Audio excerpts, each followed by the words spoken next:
सुप्रभात मंडळी. मी प्रतीक गावड परत तुमचं इथं स्वागत करत आहे माझ्या यूट्यूब चॅनल रायडिंग द वंडरलसमध्ये. टायटलवरून बघून तुम्हाला कळूनच गेलं असेल मी कुठे आलेलो आहे.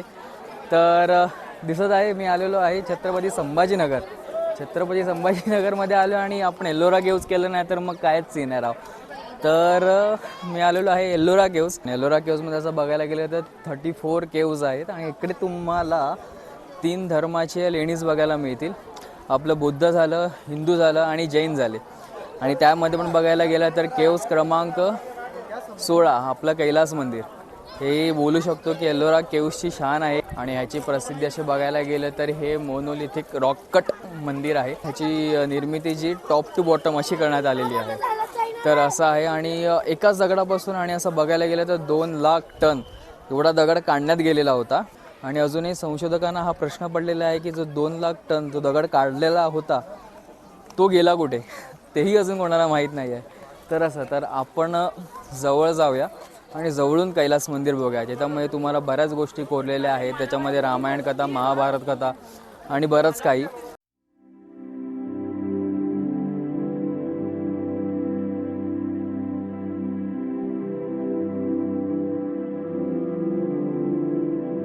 तर असं आहे, जवळ जाऊया आपण. अजून बऱ्याच गोष्टी आहेत बघण्यासारख्या आतमध्ये मंदिरामध्येच. आय गेस माझी ही तिसरा राऊंड असू शकतो.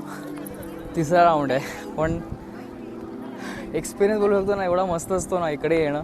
म्हणजे किती वेळा पण मला तरी असा फरक नाही जाणून येत की किती वेळा बघितलेलं आणि बाकी सगळ्या गोष्टी. आणि पहिल्यांदा ब्लॉगिंग करायला मिळते तर जरा फील आहे तो. हे बघा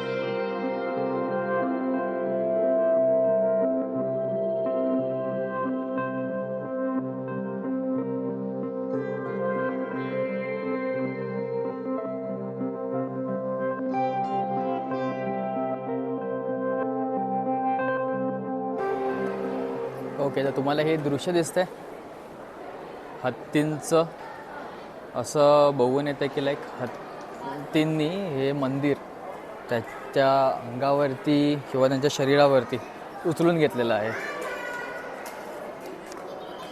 आणि बघा ना असं ओरिजिनल कलर पण त्याचे दिसून येतात आहेत. सुरेख ना. आता केवढा प्रकाश दिसतोय हे बघा. तुम्ही बोलू शकता या दगडातून हा दगड असू शकतो. त्याच्यामधून मग एवढं मोठे भव्य मंदिर जे बांधण्यात आलेलं आहे. काय दिसत असेल ना. आणि जसं मी बोललो हे असं हत्तींच्या शरीरावरती असं हे मंदिर उभं आहे किंवा हत्तीने हे मंदिर उभं करून ठेवलं आहे त्यांच्या अंगावरती. तर हे असं बनवलं आहे. विचार कर ना, एका रॉकमध्ये फक्त या प्रकारची कलाकृती पॉसिबल असेल का यार. म्हणजे प्रत्येक गोष्ट इकडे असं बघायला गेलं ना विचारपूर्वक आणि ज्या पद्धतीने बनवण्यात आली असेल ना त्याची कल्पना नाही करू शकत. मी तरी नाही करू शकत. पण हे असं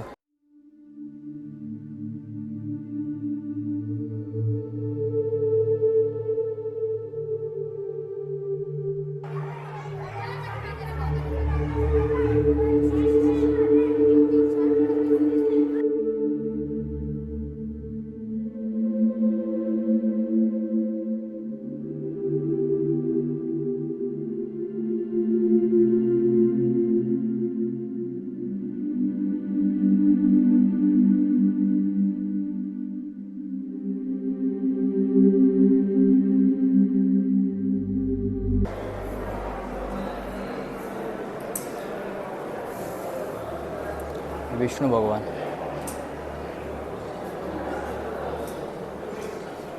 पोहतात विष्णू भगवान, वरती ब्रह्मदेव. हे बघू शकतात तुम्ही. नरसिंह. डिटेलिंग बघा परफेक्ट. रुद्ररूप आले नरसिंह. सगळ्या कथा आणि सगळ्या गोष्टी आहेत इकडे. आय गेस हे शंकर पार्वती भगवान असावेत आणि देवी असावी, कारण खाली असं बघायला गेलं तर नंदी महाराज दिसतात. ह्याचा काय इतिहास असेल आणि ह्याच्या मागची सगळ्या गोष्टी काय दर्शवत असतील, कुठल्या कथा दर्शवत असतील, त्या सगळ्याच एकदम आश्चर्यचकित झाल्यात.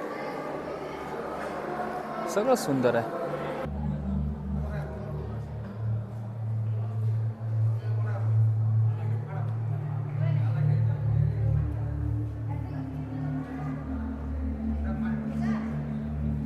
आता हे समोर दिसतं तुम्हाला, हे रावण आहेत, त्यांनी हे कैलाश पर्वत उचललेलं. तर ह्याचं हे रेखीव काम बोलू शकतो आपण, कैलास पर्वत उचलतानाचं.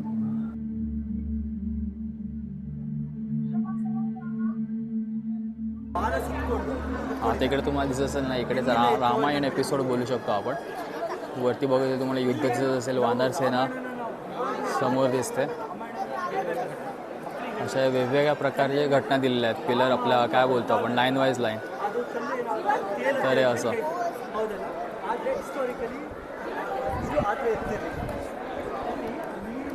म्हणजे वेन प्लान करून बनवण्यात आलेलं आहे की कसं करण्यात आलेलं आहे ते त्याच टायमाला आणि त्याच लोकांना माहिती असणार भाई. पण बोलू शकतो सही ना. आणि असं बोलू शकतो की काय आपण 8व्या शतकात बांधलेलं हे मंदिर आणि कमालीचं मंदिर आहे. अजून जर आपण सध्या बाहेरच्या बाजूनेच फिरतोय, अजून आतल्या बाजूला जायचं आपल्याला. आत आणि मंदिराच्या वरच्या बाजूच्या ठिकाणं करायच्या बाकी आहेत. तर आपण अजून आतमध्ये प्रवेश करूया आणि आतमधून आपण मंदिरं बघूया.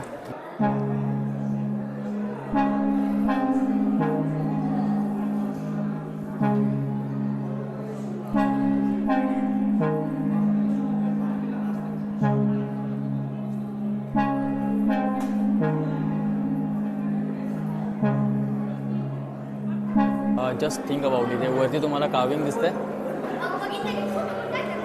कसं केलं असेल त्या टायमाला अपसाईडमध्ये हे कार्विंग. अप्रतिम राईट.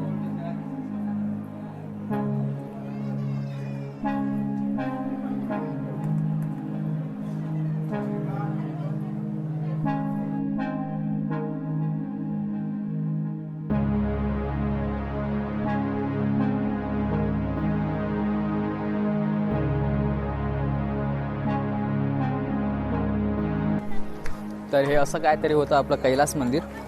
आणि म्हणायला गेलं किंवा बोलायला गेलं की हे मंदिर पूर्ण बनवण्यामध्ये 200 वर्षाचा कालावधी लागला आणि 10 पिढ्यांनी हे मंदिर बनवण्यासाठी किंवा त्याचं नियोजन सुरुवातीपासून ते संपेपर्यंतचं हे पूर्ण करण्यामध्ये 200 वर्ष लागली.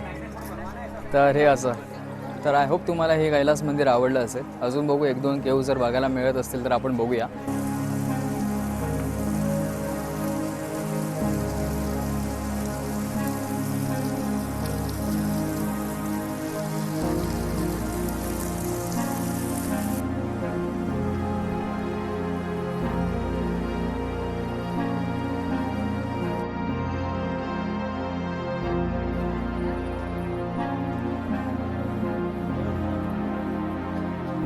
ओके, तर तुम्ही मागे बघू शकता आपण आलेलो आहेत 12व्या ज्योतिर्लिंगापैकी एक ज्योतिर्लिंग कृष्णेश्वर ज्योतिर्लिंगच्या इकडे.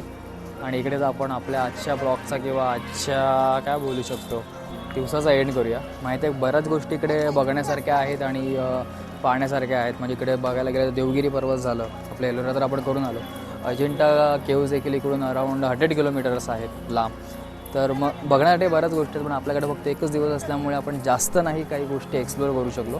पण नेक्स्ट टाईम नक्कीच आपण परत कधी आल्यावरती गोष्टी बघूया आणि तुम्हाला पण मी दाखवीन जेव्हा माझी परत एकदा मोठं ब्लॉगिंग चालू होईल तेव्हा. तर आय गेस हा बोलू शकतो की परफेक्ट वेळ आहे आपल्या आजच्या ब्लॉगचा एंड करण्यासाठी. तर पूर्ण व्हिडिओ बघितल्याबद्दल धन्यवाद.